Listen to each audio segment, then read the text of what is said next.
Fungai majanje. Mo majanje. Fungai majanje. Uyai gogo. Mashugu. Inoki Makaza.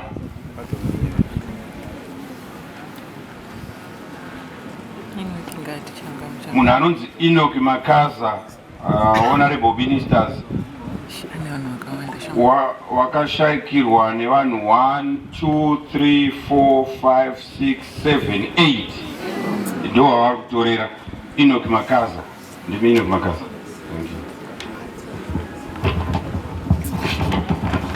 Saka arimo madeclarations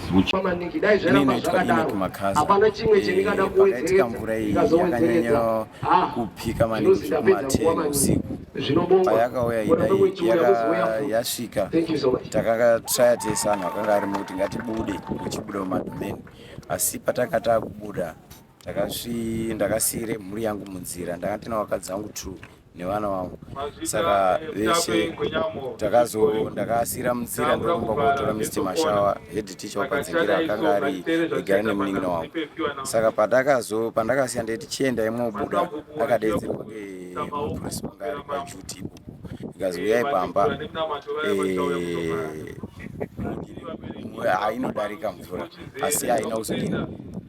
Ini ndochodzokera kotora Mr. Mashawa. Pandakadzokera ndobveko ndane munin'ina wangu, takasangana neguwe ranga rine 2 meters above the ground level, yokuti takatadza kuripfuura. Takatodzokera kumashure. Patakadzokera kumashure raiti ringauya ropera pamberi penyu, unoda kuadvance unonga wonyura kutonyura ngemadhaka acho kusvika tingati muwest.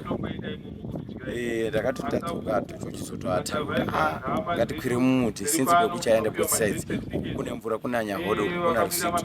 Nyahodo wanga gura nechekumusoro kwedu kuti hakusina uchapfuura kuti aende kumusoro. Takazodzokera kwakwira muti wacho zihombe riri mumatombo umwe ringanyaende pari kudhuze riri closed naRusitu. Pakuchito ndo matakazoedzerwa nemunin'ina wangu blessing. Asi patakazodzika kwachena mumavhu, takadzika ndochizotarisa patanga pakakwirawo Mr. Mashawa. Mumango wanga akwira ipopa hatina kuzokwanisa kuona. Ndopatakatoti taura kuti onadi atorwa ngemvura isisi tatosara. Patakasara takuchibuda takazoonawo amwe akanga asara mumatombo akatobata-batawo maanga asara. Takazotoita 12 kuti ndakazokwanisa kuayambusa kuchiayambusa seri kuenda kwakukopa. Ndayambusa ndochizobvunza kuti mwambonawo mhuri yangu here, mwambonawo mukadzi wangu. Amwe angati nofunga amweni akamhanya achienda kwakaneta, amweni arikaenda kuchikora kwadzingire kuUBC. Ndakaedze kumhanya kusvika kwasvika kwakuzondozwa anhu aitadzonditaura kuti mhuri yako aisainga nevana. Saka kutaura kuti akamiswa pamapurisa ndoakadini akafurashwa kahwanini akabva atorwa ese ipona apa. Saka aikorera kunditaurira, ndaishupika ndichitenderera, asi nanhasi ndiri kungoshupika. Ndakadzama kuti nditsvake ndichimboedzawo kuambuka mvura ini ndirogona kudhuvha, kutodhuvha chaiko kunogona. Ndakaedza kuambuka seri kwerwizi kuenda kotarisa, hapana chatakawana. Asi takazoti garei anhu kouye shoko rinoti amwe akachengeterwa muMozambique. Inini namukoma Aringo takakwanisa kuti tiende kokumbira pamapurisa epabhodha yeMozambique kuti tiende tikukumbirawo kuona kuMozambique kwaakachengeterwa. Ndakakumbira mapurisa ngestate yatanga tiri akatitendedza kuti tiende kuMozambique. Asi tasvika kwaDombe pakasangana Musapa naRusitu ndo pakataurwa kuti ndo paakachengeterwa. Paakachengeterwa pacho takachizoti tasvika kune mitemo yeyo, takaenda pana sabhuweyo ndio akatiti hazvichatenderwi kuti musvike paakachengeterwa anhu ese akabva kuZimbabwe. Zvakutode kuti uwe une tsamba inobve kugovernment. Saka tochotodzokera. Saka mwoyo wangu wakandosvike pakundorwadziwa kuti dai ndamboonawo hangu kana hwani kana zvirungondiviringidza. So far pazvari kushupika ngepekuseparetwa kwatakazoita isusu.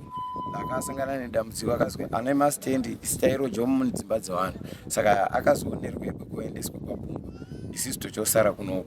Saka tatichazivi kuti zvakuhamba sei, kuti tichabatana kubvunzana kuti todini.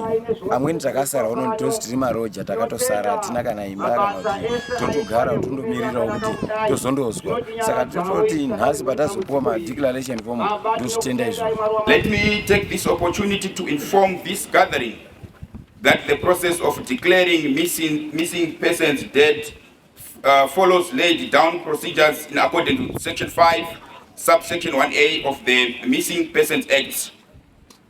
The Act states that any relative of a missing person can approach the court of law after 5 years to have that person declared legally dead. As a result, the declaration of the 279 missing persons was done in terms of the said Act. Ladies and gentlemen, as you may recall, Tropical Cyclone Idai hit 9 districts in Manicaland, in Masvingo and Mashlali East provinces, namely Chimanimani, Chipinge, Boera, Mutasa, Makoni, Mutare, Nyanga, Chikomba and Pikita.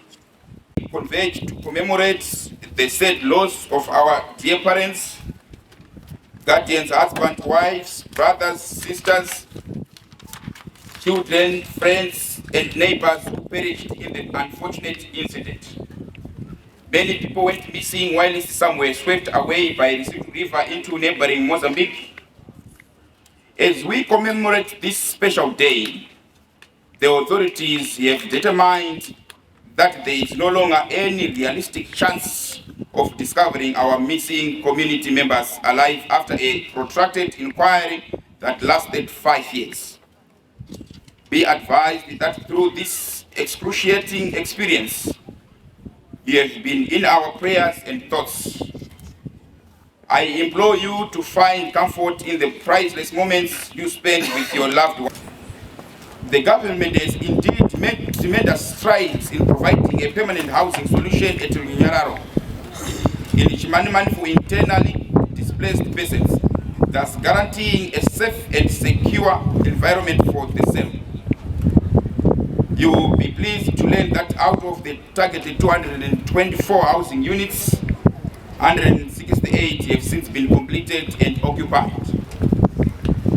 Partners have also complemented government efforts by providing social amenities such as water, sanitation and hygiene infrastructure, a school and a clinic at the same location.